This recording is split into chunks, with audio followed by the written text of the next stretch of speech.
Bonjour à tous, bienvenue dans Smart Tech. Il est 10h45, nous sommes en direct pour le grand débrief de l'Actu Tech. 28 minutes, je vous présente les sujets commentateurs juste après. C'est parti pour le grand débrief de l'Actu Tech de Smart Tech. On est ensemble en direct comme tous les jeudis à 10h45 sur la chaîne Bismart. Aujourd'hui, autour de la table pour commenter cette actu, j'ai le grand plaisir d'avoir Dorothée Decropp avec nous. Bonjour. Bonjour. Vous êtes délégué général d'Exatrust. À côté de vous, François Candelon. Bonjour François également. Bonjour. Partenaire chez Seven2 et Alexandra Iteanu. Bonjour maître Bonjour. Iteanu, avocate au barreau de Paris. Alors on va confronter nos points de vue, notamment sur Grok. Je vous demanderai de sortir vos cartons rouges, vos cartons verts pour savoir si vous êtes pour ou contre une suspension, puisque la Commission européenne a lancé une enquête et qu'on entend des voix qui réclament cette suspension. Qu'en pensez-vous? On va aussi parler de la Chine qui aurait demandé à ses entreprises de ne plus utiliser de logiciels de cybersécurité occidentaux, en particulier américains et israéliens. C'est une source Reuters qui devrait ou non nous inspirer, nous, Union européenne. Je vous demanderai là aussi votre avis. Mais on commence avec, comment ne pas en parler, cette loi qui a été adoptée en première lecture avec une large majorité sur l'interdiction des réseaux sociaux au moins de 15 ans. Alors, est-ce que c'est le satisfecit total? Pour lancer cette discussion, nous sommes connectés avec Florent Souillot. Bonjour Florent. Bonjour. Vous êtes le cofondateur et le président de l'association Lève les yeux, qui est membre du collectif Attention, aux côtés de 10 autres associations. Vous êtes aussi co-auteur avec Yves-Marie de La Guerre de l'Attention, qui est paru aux éditions de L'Échappée. Alors, ce collectif Attention, il a mené une opération le week-end dernier, samedi, je crois précisément, les 4e assises de l'attention. Et j'imagine que votre sujet principal, c'était cette loi sur les réseaux sociaux? C'était un des sujets, c'était pas le principal, on en a évidemment parlé, mais il y en avait plusieurs. On parlait pas mal des villes, notamment. On a des choses qu'on propose au niveau des villes pour les prochaines élections municipales. Donc le thème, c'était surexposition aux écrans, que peuvent les villes? Effectivement, on a parlé de cette loi qui, à l'époque, allait être débattue à l'Assemblée. Elle l'a été lundi. Quand vous dites les villes, c'est-à-dire vous vous adressez à qui? Les décideurs publics locaux, les mairies, les élus? Exactement. Là, c'est les candidats aux élections municipales de 2026. On a une charte qui s'appelle Plus d'humains, moins d'écran, qu'on leur propose dans toute la France. Donc, il y a déjà pas mal de candidats qui ont signé. Tout est disponible en ligne sur le site du collectif. Et ce sont des mesures qu'on peut prendre localement, puisque à l'échelle nationale ou européenne, c'est des choses sur lesquelles on a parfois du mal à agir rapidement. Oui, ça c'est certain. Est-ce que vous êtes totalement satisfait là, de ce vote à l'Assemblée nationale? Ah, ben, on est en partie, c'est-à-dire que nous, on est pour cette loi, on a travaillé, ça fait plus de 10 ans qu'on est des associations qui sont engagées sur ces questions et qu'on alerte sur les problèmes de la surexposition aux écrans, des réseaux sociaux, des smartphones, de l'IA, Pourquoi enfin vous bref. dites en partie alors? En partie parce que, alors ça va dans le bon sens, mais on est persuadé, on le sait déjà, que ce ne sera pas suffisant. De toute façon, une loi ne va pas résoudre tous les problèmes d'un coup, Ouais. par un coup de baguette magique. Donc c'est une vraie bascule néanmoins, donc il faut le saluer. C'était pas évident il y a quelques mois encore. Il y a quand même eu un revirement politique assez radical de notre président sur le sujet. Donc on le salue, on les félicite et on estime que maintenant il va falloir être attentif à la fois aux conditions d'application de cette loi et au fait que par définition elle ne sera pas suffisante parce que elle sera évidemment contournable, elle réglera pas tout. Mais néanmoins, c'est une loi très importante, c'est une loi qu'on appelle éducationnelle, c'est-à-dire que c'est une loi symbolique qui parle aux familles et aux parents, qui va redonner de l'air aux adolescents qui souffrent aujourd'hui et qui va remettre de la cohérence sur ces questions. Éducationnel, je ne sais pas si l'interdiction est éducationnelle, mais je sais que vous tenez à ce sujet de la déconnexion, hein, du retrait nécessaire aux écrans. Un petit tour de table sur... alors, Alexandra, on en a déjà parlé Oui. ensemble dans ce débrief, donc je vais peut-être m'intéresser là à l'opinion de Dorothée et de François. Bah, en fait, on peut être effectivement très positif sur un corpus qui viendrait protéger les jeunes, à la fois en termes de société civile, parents, on est évidemment favorable. Après, il va falloir trouver la réalité technologique pour accompagner cet ensemble. Et c'est une dimension européenne qui est souhaitable pour éviter que la France soit isolée dans une démarche qui ne pourrait pas soutenir ou être soutenue au-delà de nos frontières. Et effectivement, nous, on est très favorables à travailler sur les questions technologiques qui vont devoir se poser, Par notamment exemple, sur la solution de vérification de l'âge. absolument, et aussi s'assurer que toutes ces données soient opérées par des tiers de confiance souverains, puisque, encore une fois, c'est l'identité de nos enfants, ça doit relever d'un cadre réglementaire conforme également à nos valeurs, c'est-à-dire qu'il ne faut pas essayer de reporter le problème. Et enfin, il faut aussi continuer de travailler le volet éducationnel, former nos jeunes, les éduquer à la chose sociale et continuer toutes ces actions. Parce qu'on a Qui besoin de sont- former au numérique. Alors, je ne sais pas comment Florent entend ça, mais on a besoin aussi. Ah ben, Bien sûr, je suis d'accord, hein, bien sûr. Ouais. on Il continue. faut faire les deux. Il faut vraiment faire les deux. Faut pas, enfin, je veux dire, on apprend à conduire et on a un code de la route qui vous interdit de griller les feux. C'est pareil. Mhm. Il C'est faut ça. faire les deux. Mais François. j'aime beaucoup ce qu'a dit Dorothée. Parce en Chine, en fait, ils ont depuis 2021 mis en place ce type d'approche. Alors, on avait même imaginé reprendre l'idée du couvre-feu en Chine. C'était quand même un petit peu... Oui, alors c'est de 6h à 22h, c'est 40 Covid. minutes. Et c'est avec du contenu éducationnel. Et moi, j'aime bien ce que dit Tristan Harris du Center for Human Technologies quand il dit, en fait, il y a 2 TikTok, c'est les épinards en Chine et c'est l'opium dans le reste du monde.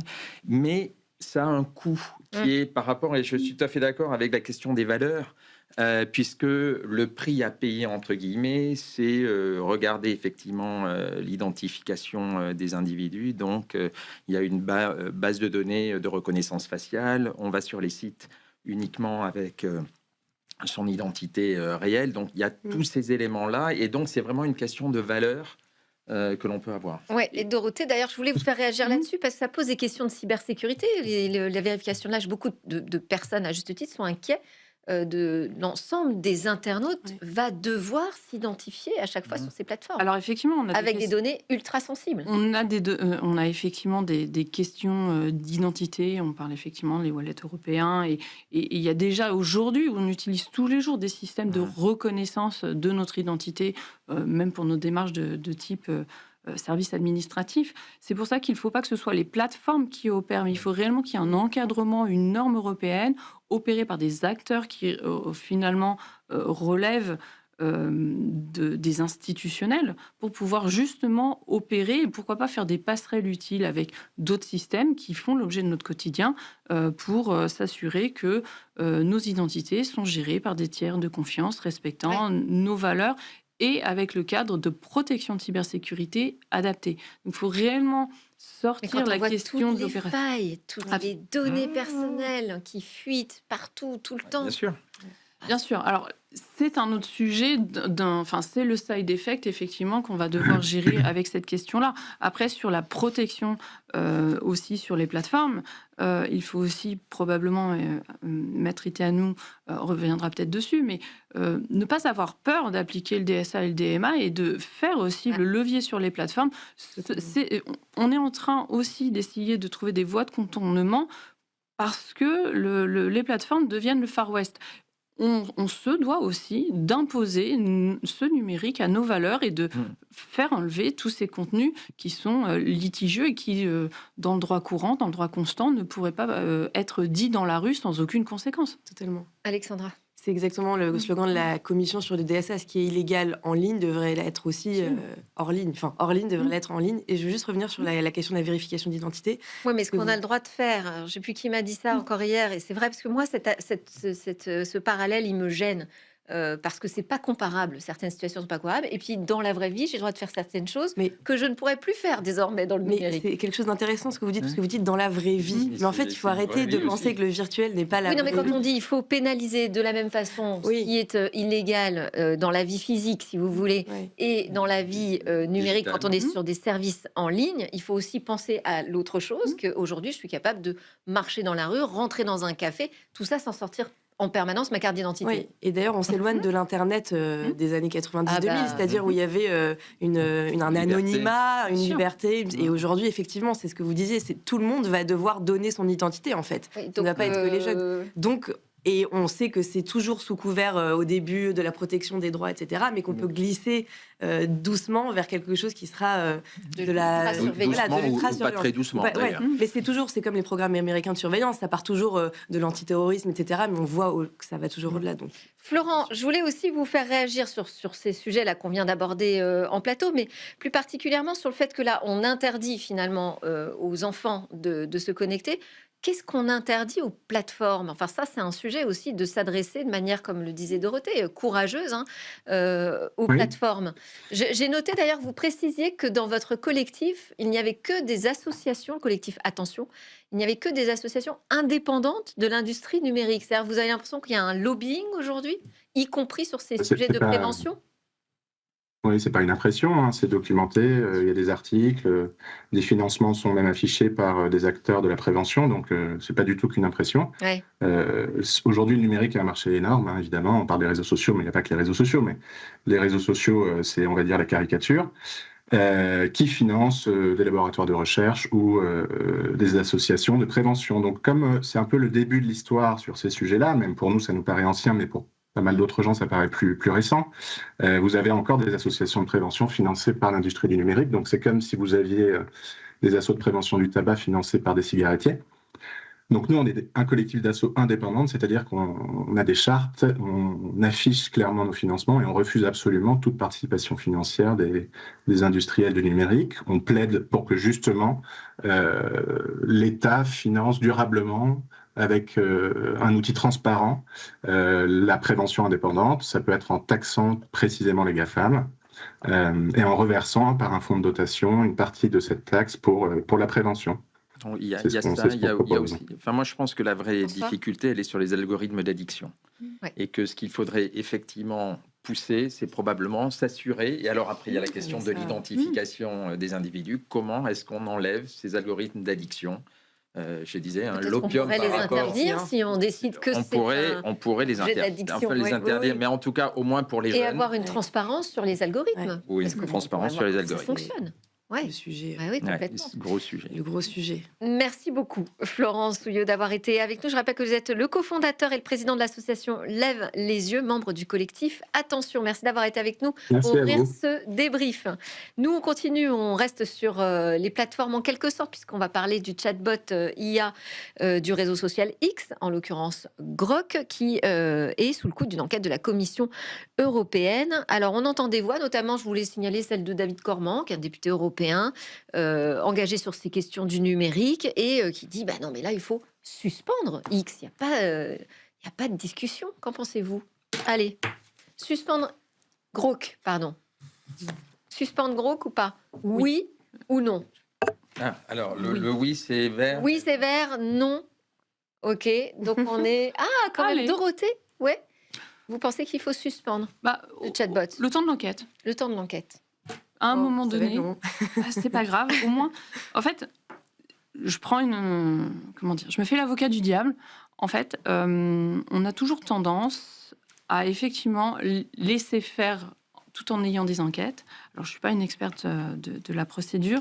C'est surtout que ça envoie le message qu'on peut toujours continuer à faire des choses délictuelles, contraires à nos valeurs, et que finalement, ça donne le message sur Un laisser-faire. sur un laisser-faire Ouais. qui n'est pas le cas, puisqu'aujourd'hui, effectivement, on lance une enquête, mais qui, pour les gens qui l'utilisent, se disent, de toute façon, c'est pas grave, je peux continuer. Et en fait, mettre des freins, ça pourrait être le moyen d'envoyer des messages pour dire que le sujet est pris, le sujet est en cours de traitement, et donc, à minima, d'essayer de faire évoluer les choses dans un temps court, plutôt que de voir un petit peu de façon récurrente des plaintes, des amendes, et finalement assez peu d'effets derrière dans les modifications de réglementation, dans les systèmes même de nos algorithmes. Et il faut qu'il y ait des messages forts, un petit peu à l'image de ce Si, qu'on a vis-à-vis fait pour des utilisateurs en fait, parce que c'est vis-à-vis vrai que des utilisateurs. moi, je me suis dit, l'amende, on devrait tout de suite mettre une amende. Ouais. L'enquête et tout ça, ok, on a constaté, donc amende.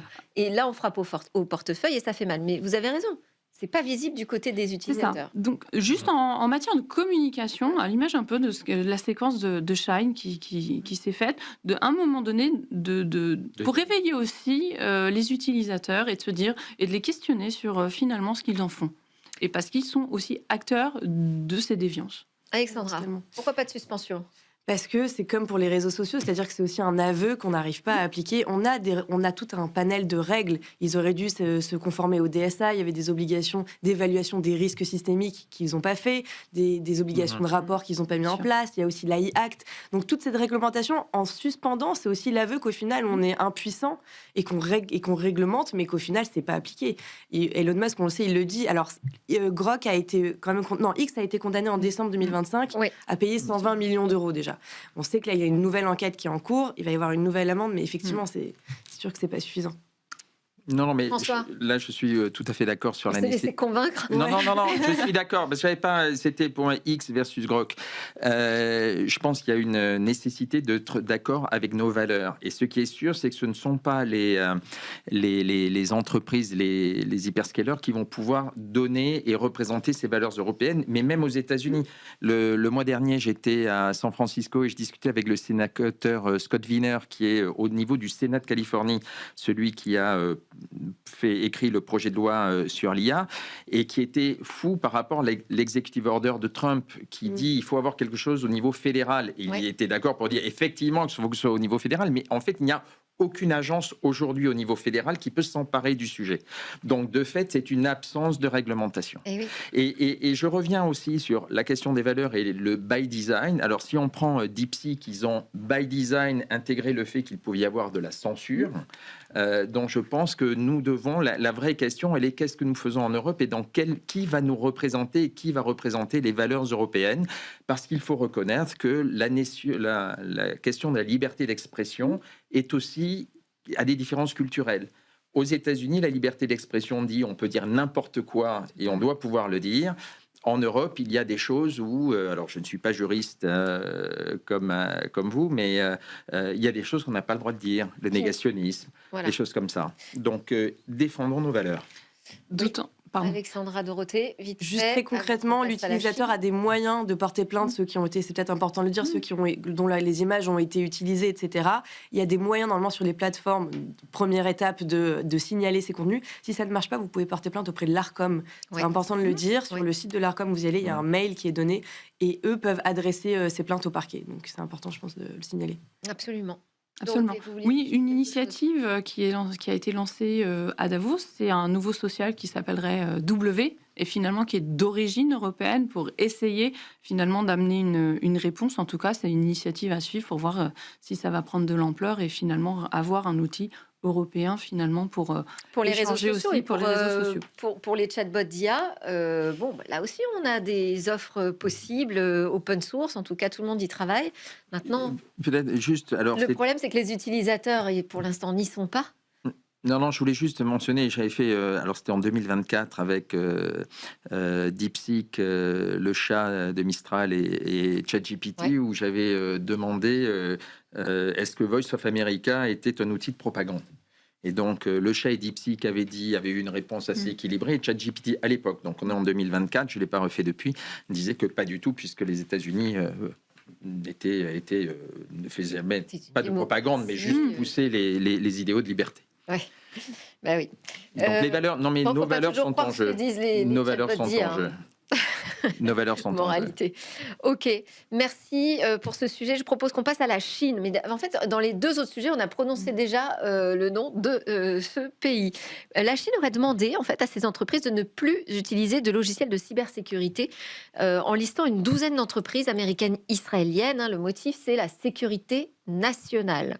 Voilà, donc avec la crainte que ces logiciels servent de collecte d'informations, de données sensibles à l'étranger. C'est une source Reuters, donc qui n'a pas été encore officiellement confirmée. La question que je voulais vous poser, c'est est-ce que nous, l'Union européenne, on devrait s'en inspirer? Est-ce qu'on devrait se méfier des logiciels cyber extra-européens? Et deuxième question, et qui s'adresse directement peut-être à Dorothée De Cropp autant que Exatrust, quel est déjà notre niveau de dépendance dans la cyber? Alors, d'une manière générale, l'étude Asterès démontre qu'on est dépendant à 83% de logiciels extra-européens et principalement américains. Donc, Parce qu'on connaît le taux de dépendance dans le cloud, on n'en parle pas souvent, je trouve, dans la cybersécurité. Alors, dans la cyber, Je pense que l'étude Asterès a aussi fait justement relève sur le logiciel professionnel. Donc, Alors, est-ce qu'on peut aller également plus précisément sur la cybersécurité? sur la cyber, je n'ai pas le chiffre. On n'a pas Il y de a mémoire. un rapport de la Cour des comptes de septembre 2025 sur la souveraineté appliquée au système d'information de l'État, qui est très complet sur ces sujets-là et qui explique que notre dépendance, elle n'est pas que sur le software, mais elle est aussi sur le hardware, en grande partie, et qui liste tous les fournisseurs.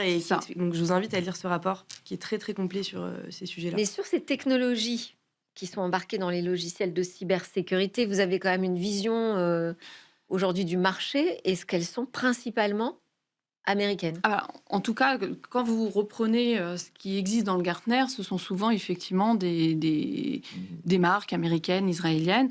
Et effectivement, on rencontre une difficulté en Europe, c'est de croire à sa propre industrie. C'est-à-dire que on a, donc pour répondre éventuellement à la question, est-ce qu'il faut s'en inspirer? Je pense que des prises de conscience ont été faites.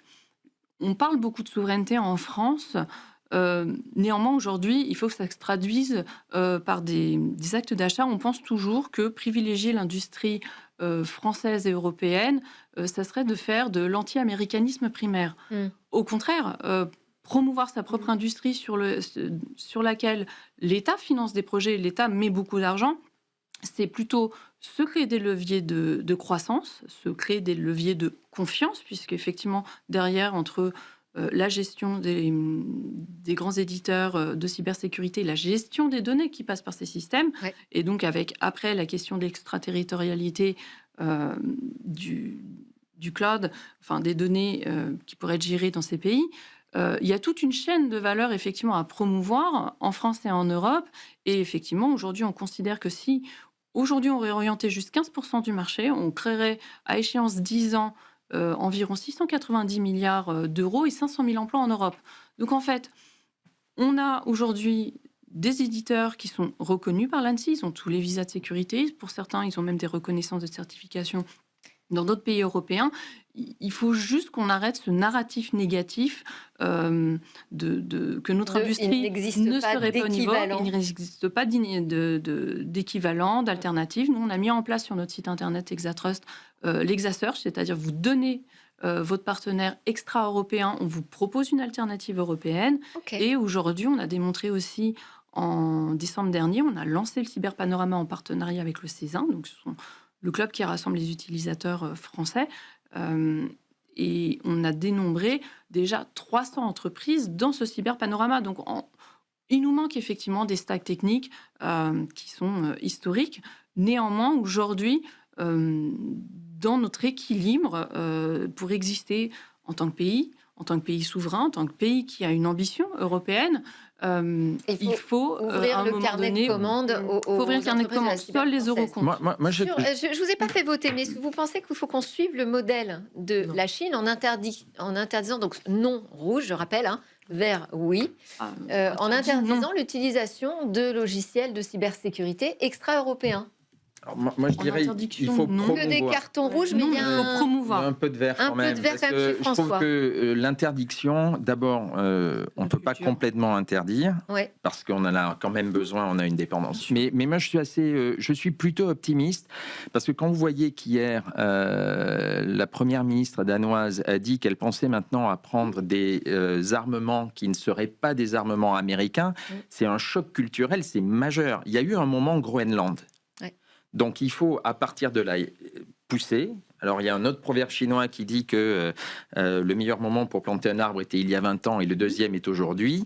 On a le rapport Draghi qui n'a pas été, qui a plutôt soutenu et été relégué dans des armoires. Il est temps de le ressortir et de s'y mettre. C'est d'ailleurs, nous, ce que l'on essaie de faire chez Seven2, en essayant d'avoir des alternatives souveraines dans le CICAS avec Odigo.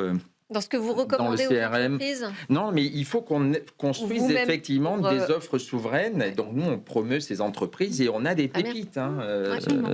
Donc, il faut effectivement que l'ensemble de la chaîne de valeur, de l'investissement à la puissance publique promeuvent ces utilisations. Mais On j'ai a des l'impression qu'on talents. reste dans le discours. Hein. Alors, C'est je sûr que les pense que là, industriels, c'est en train d'arriver. C'est en train d'arriver, mais quand je vois le Ça vote EUCS, bon, Ouais. fait pas partie de nos sujets, mais donc qui, au niveau européen, à travers le Cyber Security Act, n'intègre pas d'option d'immunité aux lois extraterritoriales pour l'hébergement de données sensibles. Bon, ça veut dire qu'on n'a pas encore pris la mesure. On n'a pas encore Des passé enjeux, le cap. on est En d'accord. fait, les industriels, aujourd'hui, ont désormais d'actes concrets. On est bientôt au mois de février. Ils ont besoin d'actes d'amour. Ils ont besoin d'être Voilà. soutenus par les acheteurs. Et chaque euro C'est le mois de compte. l'amour, il y a le 14 C'est ça. février qui arrive. Et effectivement, on est aujourd'hui à une table géopolitique un petit peu compliquée. On est dans des moments un peu engageants. Ouais. Si on n'est pas invité au dîner, c'est qu'on est au menu. Et aujourd'hui, l'Europe, pour l'instant, fait plutôt partie du Alexandra. menu que de l'invité. Ouais. Non, on parle beaucoup de souveraineté, il n'y a pas vraiment de définition politique, juridique, etc. Moi, je pense que c'est surtout responsabiliser les acheteurs, mais pas que les services publics, parce qu'on Non. sait que par exemple, l'État, Le privé avec Health également. Data Hub, donne à Microsoft, bon, il y a l'exemplarité de l'État, mais il y a aussi nous, en tant qu'utilisateurs, je parle des entreprises, mais aussi des utilisateurs personnes physiques, on devrait être amenés à choisir ces solutions-là, et pour ça, il faut quand même un peu aussi encore de pédagogie, on en parlait au Ouais. début, de communication. Et nous, c'est ok, compliqué, c'est hein, de tout compliqué. changer. Nous, il y a les questions de réversibilité, de portabilité qui sont pas évidentes, Ouais. mais qui vont être normalement simplifiées avec le Data Act, Mm. en tout cas qui vont dans ce sens-là. Et nous, en tout cas au cabinet, c'est vrai qu'on a des acteurs qui viennent nous voir en disant on veut des outils souverains, mais on ne sait pas trop vers qui se tourner, etc. Donc je pense que c'est quelque chose sur lequel il faudrait peut-être plus communiquer. Et l'initiative d'Exatrust d'avoir sur son site la possibilité de choisir autre chose, nous c'est quelque chose qu'on va sûrement engager nos. Rappelez-nous le nom de Ça s'appelle l'Exasearch, c'est sur notre site Exatrust et ça vous permet de faire un Exa-switch. Donc en fait, de switcher d'une techno extra-européenne à une techno française ou européenne, justement parce qu'il y a beaucoup d'initiatives et que on peut casser les idées reçues dans beaucoup de domaines. Beaucoup parlent. Mais alors, on a solutions à quand usage même dit collaboratif. non a priori à l'unanimité autour de cette table à interdire les logiciels cyber qui seraient extra-européens. Mais en même temps, ça veut dire que tant qu'on ne prend pas de mesures fortes, peut-être qu'il faut quand même prendre cette décision dans certains domaines pour un certain type d'administration, par exemple, Les données d'institution. sensibles. Bah, il y a évidemment Ça, c'est en cours aussi. dans le cadre de Vous êtes optimiste? Non, je suis assez oui, j'essaie d'être optimiste parce que même si c'est dans le discours, vous pouvez voir qu'il y a, avec le ministre des Affaires étrangères espagnol, il parlait d'autonomie stratégique. Maintenant, il parle de souveraineté. Donc, je pense qu'il ne faut pas sous-estimer. Ça prend du temps, mais je suis assez optimiste dans cette démarche. On a besoin d'agir au niveau européen, c'est compliqué, et il est clair qu'il y a une demande d'ingérence, il y a la solution de facilité qui est américaine, et il y a des forces très fortes qui nous poussent. Oui, un mot. Pour les données sensibles, il y a quand même la loi Strain qui est Oui, entrée absolument. l'année dernière et qui oblige l'État pour les données sensibles à aller vers des acteurs qui n'ont pas Mais y d'ingérence. compris sur les Donc ça, logiciels concrètement, de il y a- cybersécurité. Il y a des, surtout normalement, Je c'est sais non, pas, c'est hein. sur Non, l'hébergement, c'est sur l'hébergement. voilà. Ouais, Voilà, c'est parce vrai. que là, c'est quand même un sujet qu'on Ouais, c'est n'aborde autre pas chose. souvent. C'est C'est pour vrai. ça que ça me semblait intéressant de l'aborder. T'as- On parle des logiciels de cybersécurité. Et ça, pour l'instant, c'est... C'est-à-dire qu'on aurait pu essayer de profiter du projet de loi résilience, même si à l'époque ça ne figure pas dans la directive, en tout cas d'amener vers une préférence européenne ou en tout cas vers des propositions d'utiliser des solutions labellisées, certifiées, notamment par l'ANSSI, ce qui conduit quand même à promouvoir quelque part tous les acteurs français qui ont fait cet effort. On a du mal à faire aboutir ce texte sur cette question d'orientation et de vision industrielle, Le de réduction combat de dépendance. continue Absolument. avec Dorothée de Croc, notamment d'Exatrust, François Candelon également de Seven2 et Alexandra Etianu, plus que jamais, notre avocate. Voilà, merci à tous de nous avoir suivis. C'était Smart Tech, donc en direct à 10h45 comme tous les jeudis. Donc je vous donne rendez-vous la semaine prochaine, mais d'ici là, il y aura une autre émission Smart Tech. Ce sera lundi. À très vite.